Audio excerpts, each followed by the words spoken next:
Mbroma dhe mirë se vini në War Report, do t'jeni me mua Sali Doçen për gjatë minutave në vijim në këtë transmetim të drejt për drejt në ABC News për të njohur më gjërësisht me zhvillimet kryesore sa i përket konflikteve më të nxehta globale, ku padyshim rajoni që po vlon është lindja e mesme. Presidenti amerikan Donald Trump vjen të insistojë pas paralajmërimeve të tij në nisje të këtij konflikti në 28 shkurt se do të kishim një luftë e cila do të zgjashte 6 javë, se lufta do të përfundojë së shpejti. Në një intervistë për Fox News, kreu i shtëpisë Bardh ka deklaruar se mendoj se lufta është afër përfundimit. Nëse do të ndërmerrja sulme tani, do të duheshin 20 vite për të rindërtuar atë vend. Nuk kemi mbaruar ende, do të shohim se çfarë do të ndodhë. Mendoj se ata duan shumë që të bëjnë një marrëveshje, tha Donald Trump, duke nënkuptuar rikthimin në tryezën e bisedimeve, ndërkohë që Sky News ka deklaruar se bazuar në burime pranë shtëpisë Bardh kanë kuptuar se rikthimi në negociata mund të ndodhë përgjatë javës që do të vinë, ndërkohë që armpushimi i brisht në fuqi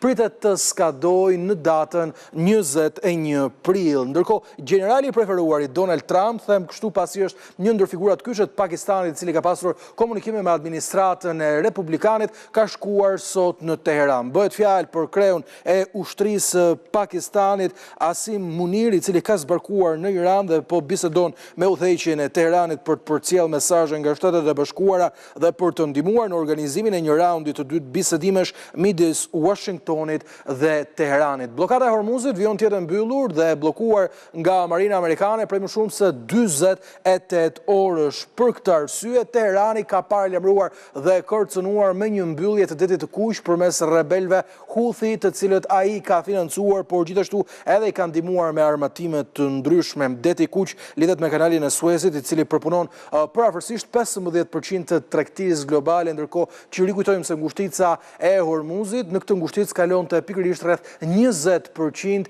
e hidrokarbureve dhe furnizimit me karburant në mbar botën. Kërcënimi i Iranit erdhi nga komandanti i shtabit qendror, i cili tha se bllokada aktuale e Hormuzit është një shkelje e marrëveshjes së armpushimit dhe për këtë arsye Teherani ka të gjithë të drejtën legjitime për t'u kundërpërgjigjur. Pyetja që mbetet ende është: a do të kemi paqe apo do të kemi luftë? Pyetje kjo e cila tashmë duket se nuk mund të marrë një përgjigje të drejtë për drejtë përpara se të shohim negociatat e ardhshme që pritet të mbahen mes palëve. Shtetet e Bashkuara duket se janë përgatitura për çdo skenar me Washingtonin, i cili ka planifikuar dërgimin e 10.000 trupave ushtarak shtesë në rajonin e lindjes mesme, në Donald Trump, i cili ka deklaruar se në rast se negociatat do të dështonin, atëherë ushtria amerikane do të mund të intervenonte dhe të kishte një ndërhyrje toksore në Iran. Analistë të ndryshëm ushtarak kanë deklaruar se Shtetet e Bashkuara të Amerikës kanë ezauruar 2 pjesë të rëndësishme të kësaj lufte me bombardimet ajrore dhe së fundmi edhe me bllokimin e ngushticës së Hormuzit, ndërkohë që pyetja që mbetet është se a do të kemi boots on the ground, siç thonë amerikanët, në vendosjen e trupave toksorë, të cilët sipas analizës së mediave ndërkombëtare mund të fokusoheshin kryesisht në një operacion ushtarak në marrjen e ishullit Karg, ishulli ky më i rëndësishëm dhe jetik për ekonominë e Iranit, nga atje ku del 90% e naftës së tyre. Shkojmë në tjera informacione, pasi Donald Trump duket se kërkon të përfshi çdo fuqi në arritjen e një marrëveshje. Kreu i shtëpisë Bardh ka deklaruar se i ka dërguar një letër Kinës për të kërkuar asaj që të mos armatos Iranin. Kreu i shtëpisë Bardh ka deklaruar në intervistën e tij për Fox News se ka marrë një përgjigje pozitive me Pekinin, që thotë se nuk po e bën aktualisht diçka të tillë dhe se nuk ka plan ta bëjë diçka të tillë as në të ardhmen. Donald Trump reagoi edhe përmes një postimi në Truth Social, duke thënë se edhe Kina po e falenderon atë që po përpiqet të hapë ngushticën e Hormuzit. Kur të takohem me presidentin Xi Jinping, ai do të më jap një përqafim të madh, ka deklaruar presidenti amerikan Donald Trump. Ndërkohë, flasim për një tjetër front të rëndësishëm në lindjen e mesme. Kabineti izraelit i luftës është mbledhur për të diskutuar një armpushim të mundshëm me Libanin. Burimet ndryshme të cilat kanë folur për mediat ndërkombëtare nga Tel Avivi zyrtar janë shprehur se ka shumë gjas që mbrëmjen e sotme të anoncohet arritja e një marrëveshje armpushimi, e cila do të jepte fund luftimeve, të cilat përgjatë këtyre javëve kanë lënë më shumë se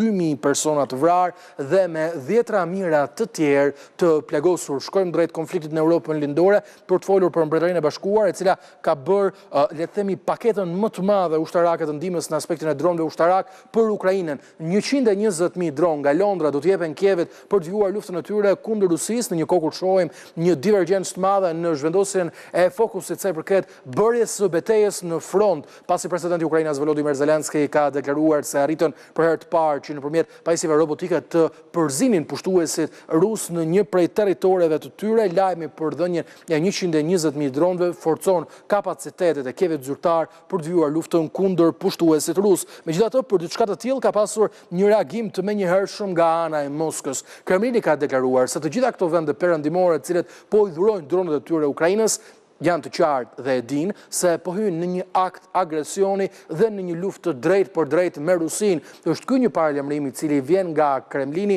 paralajmërim ky i përsëritur disa herë për të penguar rrjedhjen e ndihmës perëndimore për Ukrainën, duke deklaruar se vendet që po ndihmojnë do të konsiderohen përgjegjëse për luftën dhe mund të ketë edhe një përfshirje të tyre në sulme të drejtë për drejta nga ana e Rusisë. Kur bëhet fjalë për Mbretërinë e Bashkuar, marrëdhëniet mes dy vendeve kanë qenë të tensionuara me kreun e inteligjencës britanike, i cili raportoi se në muajin janar të këtij viti 2 nëndetëse të Rusisë qënë në detin e Anglisë Veriut për të marrë të gjitha të dhënat sa i përket kabujve të infrastrukturës kritike. Ishte ky një përditësim i zhvillimeve kryesore të ditës. Mbrëmjen e sotme padyshim do të fokusohemi në program për të kuptuar se çfarë po ndodh realisht në lindjen e mesme dhe a është paqe afër, ashtu siç pretendon Donald Trump. Të gjitha këto më njëherë vetëm pas siglës.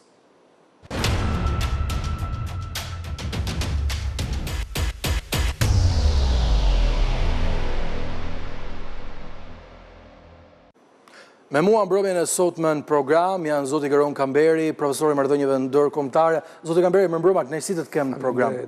Gjithashtu në një komunikim të drejtë për drejtë nga Gjermania, kam analistin e zhvillimeve ndërkombëtare, zotin Lulzim Veliu. Zoti Veliu, më mbrëma, kënaqësi të kem në program. Mirë mbrëma, faleminderit për ftesën.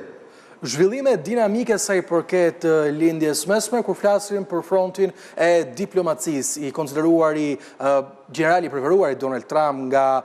Pakistani, ka udhëtuar drejt Iranit, ku duket se palët kërkojnë një tjetër takim për mundësinë e arritjes së një marrëveshje. Ndërkohë, kreu shtëpisë Bardh thotë se paqja tashmë është afër, apo shkojnë palët drejt një marrëveshje?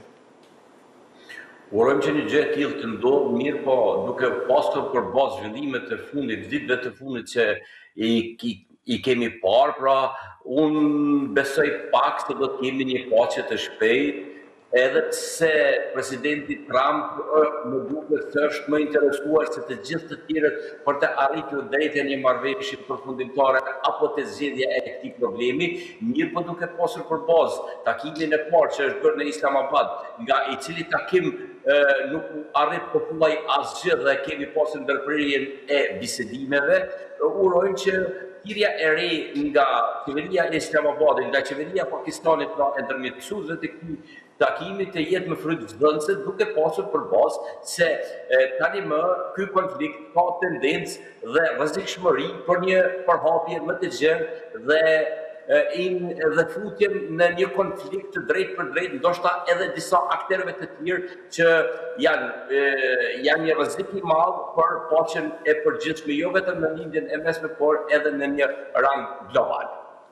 Te e qartë. Ndërkohë, zoti Kamberi, teksa të gjitha përpjekjet diplomatike bëhet për arritjen e një marrëveshje, duket se kërkesat e palëve janë në mënyrë diferenciale të ndryshme. Mediat ndryshme ndërkombëtare raportuan përgjatë pasdites së sotme se Washingtoni nuk heq dorë nga kërkesa e tyre për Iranin për ndalim të pasurimit të uraniumit për 20 vite, ndërkohë që Teherani ka ofruar një afat vetëm 5 vjeçar. Çfarë do të cillin ndryshe këto negociata dhe kush pritet që të bëjë lëshimet më të forta?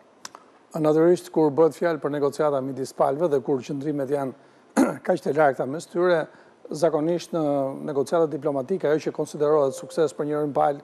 mund të konsiderohet dështim për palën tjetër. Dhe pikërisht në të tilla raste, të gjitha shtetet që ndërmjetësojnë përpiqen që t'i afrojnë palët drejt asaj që quhet pika e mesme e marrëveshjes, ose ajo që mund të kënaqte pak a shumë të dyja palët gjatë procesit negociator. Në qoftë se do të kemi parasysh atë që ka deklaruar Shtetet e Bashkuara të Amerikës dhe që ishin shkaku i ndërhyrjes të Shteteve të Bashkuara të Amerikës me sulmin e 28 shkurtit bashkë me Izraelin, ishte pikërisht programi bërthamor dhe programi raketor, sepse shpesh ato janë dy programe që shkojnë bashkarisht me njëra tjetrën. Pra frika që kanë Shtetet e Bashkuara të Amerikës për aleatët e tyre në rajon, përfshirë dhe Izraelin, është që një program i armëve bërthamore i pa deklaruar nga në Iranit, ose i fshet, sepse Irani e ka tashmë një program bërthamor i cili ka nisur që në vitet 70 në kuadrë të programit atom për paqe të presidentit Eisenhower, të 8 dhjetorit 53, por në mesin e viteve 2000 u bën publike deklaratat opozitës iraniane që Irani po zhvillonte një program të fshet për armët bërthamore. Dhe ndërkohë që kishte një program raketor, atëherë kjo e shtonte kërcënimin në rajon dhe veçanërisht dhe për Izraelin, sepse raketa me rreze të gjatë mesme po të shkurtër veprimi që do të kishin koka bërthamore të përbonin një kërcënim për rajonin. Por nga ana tjetër, siç e keni theksuar dhe më parë, Irani këmbgul që programi i tij është vetëm për qëllime paqësore dhe i lindet drejta që të vazhdojë pasurimin e uraniumit. Marrëveshja e 14 korrikut 2015 ofronte një model që ky program të mbahesh në kontroll. Dhe ndoshta Irani do kërkojë gjatë negociatave që të rikthehet këtij modeli ku ishin përfshirë dhe Shtetet e Bashkuara të Amerikës. Dhe ky model, pra modeli 5+1, që ishin 5 vendet anëtare të Këshillit të Sigurimit në atë kohë plus Gjermaninë, funksionoi për rreth 3 vjet. Por në atë kohë presidenti Trump sapo kishte ardhur në Shtëpinë e Bardhë dhe me 18 maj 2018 u tërhoq nga kjo marrëveshje dhe kjo solli një tensionim. Gjithsesi, ajo çfarë do të theksoja është fakti që qëllimet dhe objektivat që kanë të dy palët janë të ndryshme, por mbi të gjitha nga ana e Shteteve të Bashkuara të Amerikës ka dhe një element tjetër shtesë. Është dhe Izraeli i cili ka objektiva krejtësisht të ndryshme nga Washingtoni, të paktën dhe më shumë këmbgulse. Nga kjo pikpamje dhe do t'i duhet që Shtetet e Bashkuara të Amerikës të pajtojë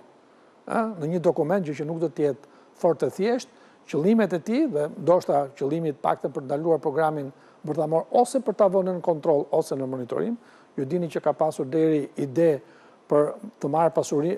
uraniumin e pasuruar nën kontroll dhe për të ruajtur paktën nga një palë tretë, siç e dini madje edhe presidenti Putin,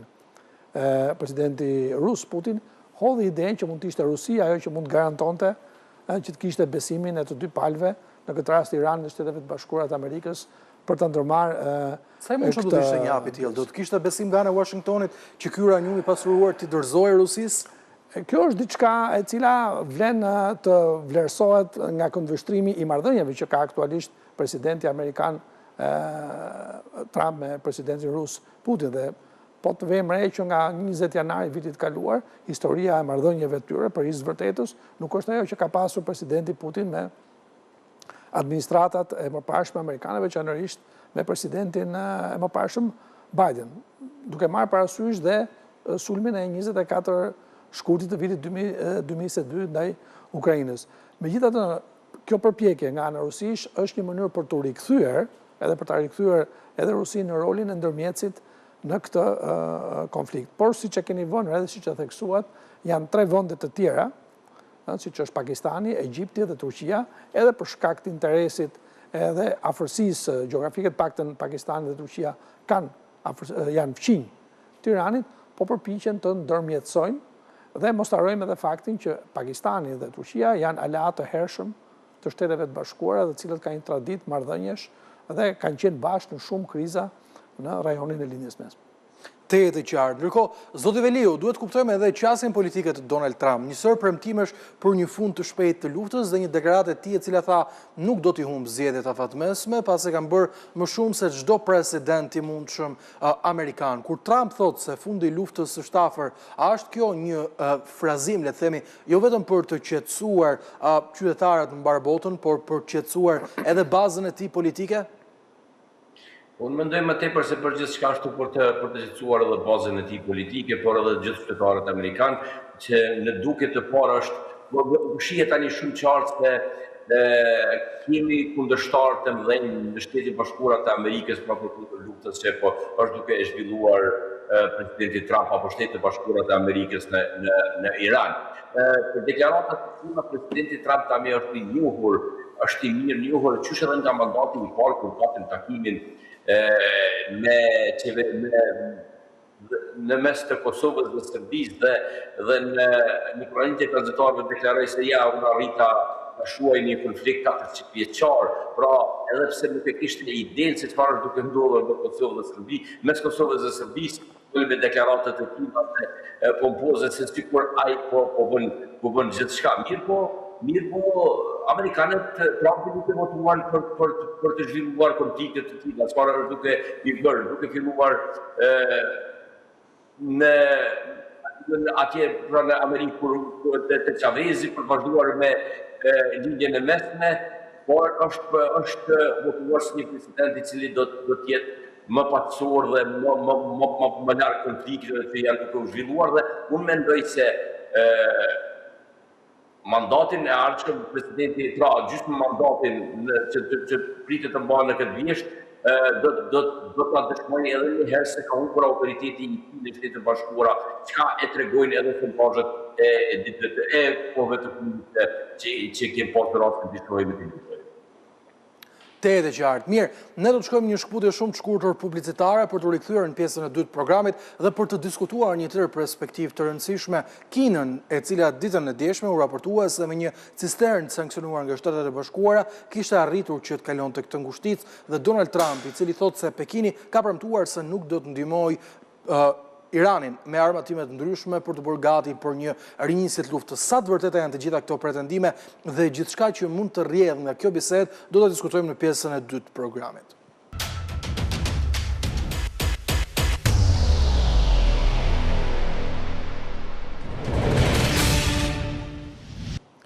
Xi Jinping do të më jap një përqafim të madh kur të takojë, sepse ushtria amerikane po punon për hapjen e ngushticës së Hormuzit, edhe për të. Ishte kjo deklarata që bëri presidenti amerikan Donald Trump dhe sikur të mos mjaftonin 6 javë luftë të cilat sollën në mediat ndërkombëtare një pasurim të qartë të ndihmës që Pekini i kishte dhënë Iranit, në ekran keni në këtë momente një raportim të fundit të Financial Times, i cili thotë se bazuar në dokumente të ndryshme që Pentagoni amerikan i zotron, bazat amerikane në rajonin e lindjes mesme u goditën nga ana e Iranit pasi morën informacione nga satelitët e Pekinit. Qartëzi, Kina është bërë palë në këtë konflikt duke i dhënë informacione Iranit, një aleati të rëndësishëm kur bëhet fjalë për parat dhe tregtin, pasi Pekini blen një sasi të konsiderueshme të naftës nga ana e Iranit. Për këtë do të diskutojmë në këtë pjesë të dytë për të kuptuar më shumë a janë këto deklarata naive të Donald Trump apo realisht presidenti ka hyrë në një rrugë të cilës nuk po i del dot me krye dhe nuk po arrin dot që të stabilizojë jo vetëm situatën globale, por gjithashtu edhe ekonominë brenda vëndit të tij. Profesor Kamberi, një Pekin i cili qartëzi e ka ndihmuar Iranin në këtë luftë, Donald Trump thotë i kam shkruar një letër Kinës, më kam premtuar se nuk do të dërgojnë armatime në Pekin dhe do të përqafojë Xi Jinping. Çfarë po ndodh? Teatr global? Përgjithsisht kinezët, kush ka parasysh natyrën kineze, nuk shquhen për përqafime, por për buzëqeshje. Dhe përgjithsisht ata qeshin vazhdimisht dhe brapa dhe është vështirë të dallosh midis buzëqeshjes ku fillon ironia dhe ku fillon si thua humori. Por për te këtij elementi unë do të theksoja që Kina ka një rol shumë të rëndësishëm në krizën që po zhvillohet aktualisht në lindjen mesme dhe shpesh nga disa analistë është konsideruar si dëm ansor nga kjo krizë për shkak se Kina merr nga Irani gati 45% të burimeve të saj energjetike që vijnë nga burimet Iranit. Irani bashkë me Venezuelën kanë qenë dy nga vendet, pa folur pastaj për burimet energjetike të cilat Kina ka në Afrikë, sepse Kina gjithmonë është përpjekur ta bëjë sa më të larmishme burimet e saj energjetike, sepse është jashtëzakonisht e vetëdijshme për fuqinë e saj ekonomike që po merr në tregtinë globale dhe natyrisht e di që kjo fuqi ngjall shpesh reagime në fuqi të tjera tradicionale ekonomike, përfshirë dhe Shtetet e Bashkuara të Amerikës, sepse gjithmonë duket sikur analiza bëhet vetëm në një krah, sikur shqetësimi që kanë vende të ndryshme ka shkrirë rritjes fuqisme të Kinës, por dhe Kina është jashtëzakonisht e vetëdijshme për peshën dhe rolin që po merr në ekonominë globale. Kështu që në këtë pikpamje unë gjykoj që presidenti Trump kur ka bërë këtë deklarat, ka pasur parasysh për t'i bërë një ftesë Kinës, qoftë edhe duke pasur informacionin që përmendet pak më parë, por për t'i thënë Kinës që është një mundësi që ne ta zgjidhim ndryshe këtë që po ndodh në lindjen e mesme. Siç e dini, ishte planifikuar një vizitë e presidentit Trump në Pekin, po që u shty për hir të situatës dhe konfliktit, dhe naturisht Shtetet e Bashkuara të Amerikës janë plotësisht të vetëdijshëm mbi peshën dhe rolin që ka Kina në Iran.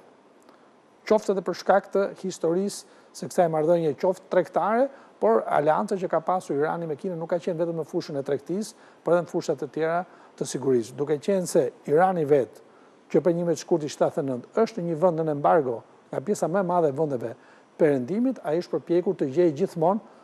aleat të tjerë dhe natyrisht është drejtuar kryesisht nga aleat të tjerë të fuqishëm, por që nuk ndodhen brenda rrethit të vendeve të perëndimit, siç kanë qenë Kina, Rusia, apo dhe vende të tjera në Afrikë, të cilat kanë një peshë të konsiderueshme përsa këtë rezervave minerale dhe energjetike. A do të arri Kina që të bëhet pjesë e zgjidhjes në këtë proces? Kjo mbetet për të parë në vazhdim, sepse rezultati i bisedimeve të Islamabadit do të na tregojë në rast se Shtetet e Bashkuara të Amerikës do kenë nevojë për Kinën për ta zgjidhur këtë,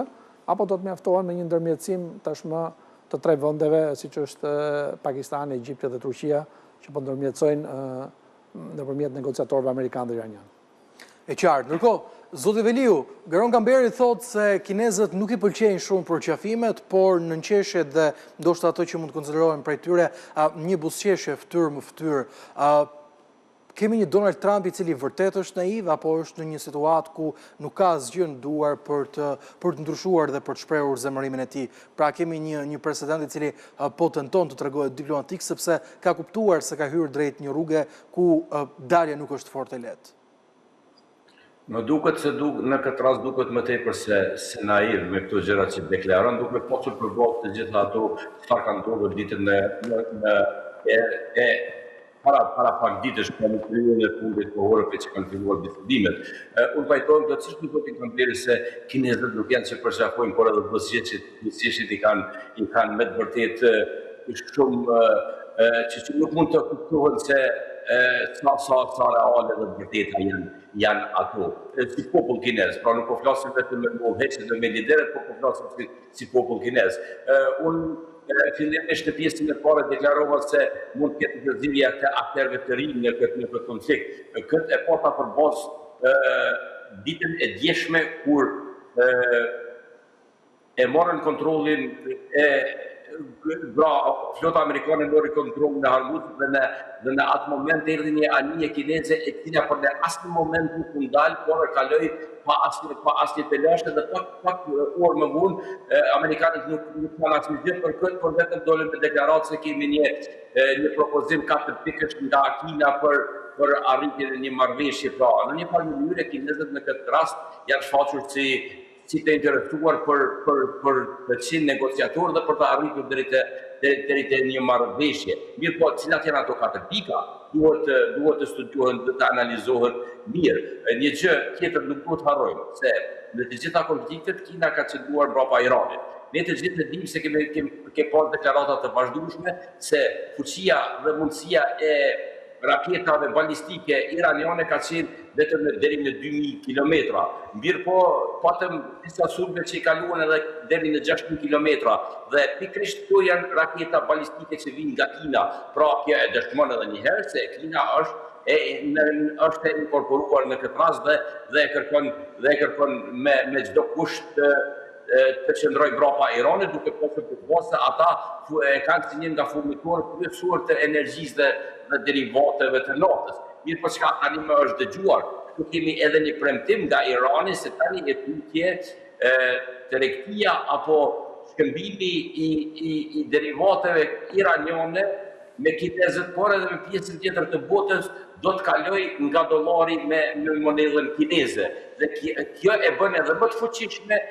pra prezencën e Kinës dhe e kërkon Kina që me çdo kusht në këtë mënyrë do të kemi një rrëzim të dollarit amerikan dhe në këtë mënyrë do të shkaktojnë humbje të mëdha Amerikës. Pra, unë mendoj se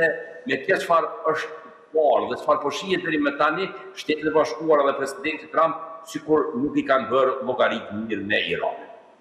E qartë, sipas jush, është një humbje strategjike në këtë luftë e Amerikës, ka një superioritet ushtarak, por kur bëhet fjalë për një qasje strategjike ose si do të rishqyrtoj bota ndoshta pas 20 vitesh të konflikt. A flasim për një humbje strategjike të Shteteve të Bashkuara me hyrje në këtë luftë? Po në qoftë se nuk arrihen objektivat kryesor të cilat i kanë pasur Shtetet e Bashkuara të Amerikës, patjetër që do të jetë një humbje strategjike e Shtetit Bashkuara të Amerikës. Unë mendoj se mandati i parë i presidentit Trump njihet si një mandat në të cilën Shtetet e Bashkuara të Amerikës humbën në shumë tregje globale. Dhe pikërisht ishin politikat e Trumpit që e thonë ato humbje, ndërsa tani me këtë luftë po shohim në qoftë se gjithmonë po aludojmë se nuk do të merrem përfundimin ashtu si e kanë pritur amerikanët, do të jetë edhe një humbje shumë e fuqishme për Shtetet e Bashkuara të Amerikës. E qartë, e njëjta pyetje edhe për ty, Gëron, ndërkohë më pas do duhet ndalim edhe në disa çështje të tjera. Humbje strategjike e Amerikës, gjithçka që po ndodh me Iranin? Është vështirë për të dhënë përkufizime kaq kategorike në këtë fazë, kur bizedimet ende po vazhdojnë dhe ende nuk e dim pas bizedimeve dhe rezultatit të tyre se cili do të jetë reagimi i Shteteve të Bashkuara të Amerikës përkundrejt Iranit dhe situatës në lindje e mesme. Zakonisht në të tilla raste mund të përdoren terma të konsumit strategjik apo të shpërdorimit strategjik, pra në momente të caktuara për llogaritjet, sepse ne e dim tashmë që në çdo krizë ndërkombëtare dhe në çdo iniciativë që prek vende të ndryshme ka një koeficient të caktuar të përllogaritë, i cili nuk mund të shpërblehet 100% me suksese në terren, dhe kjo është dëshmuar edhe në shumë raste të tjera, qoftë me Irakun, me Afganistanin apo dhe me shumë kriza të tjera të cilat kanë qenë të përfshira Shtetet e Bashkuara të Amerikës. Megjithatë, ajo çfarë do të vlente si konkluzion do të ishte se si do të silleshin Shtetet e Bashkuara të Amerikës pas përfundimit të bisedimeve, sepse ende duket që kur ka një shpresë derisa të përfundoj afati i armëpushimit, siç e përmendet ju, për të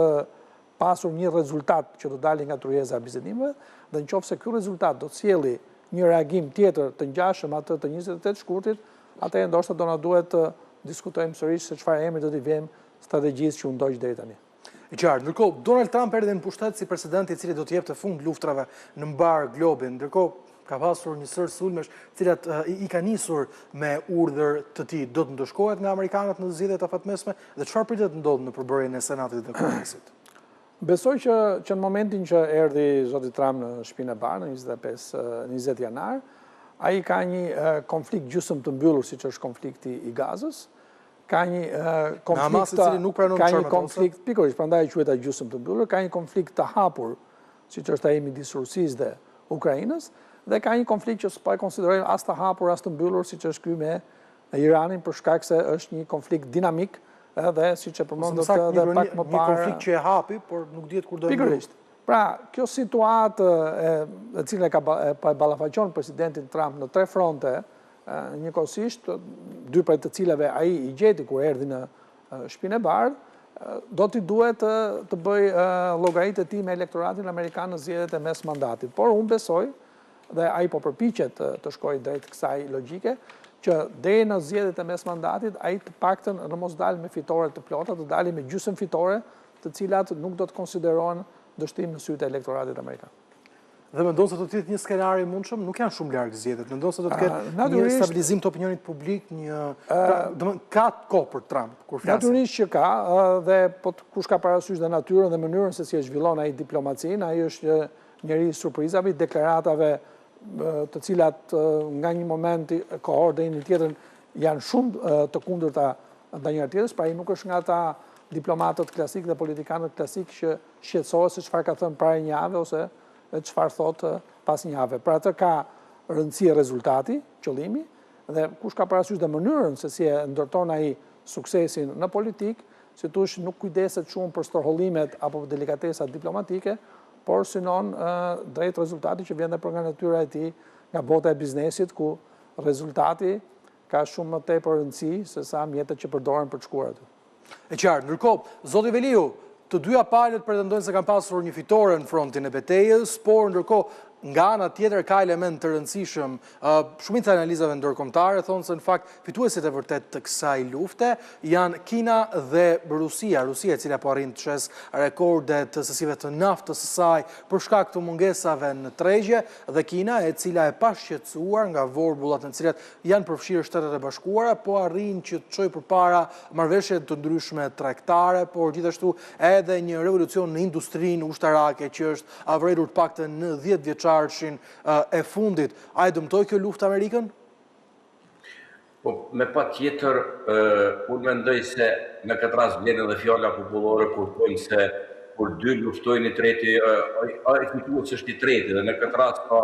një konflikt në Shtetet Bashkuara, është mëse e vërtet që Rusia është një ndër fituesit më të mëdhenj së bashku dhe me Kinën. Për pasi që ne jemi dëshmitar të asaj se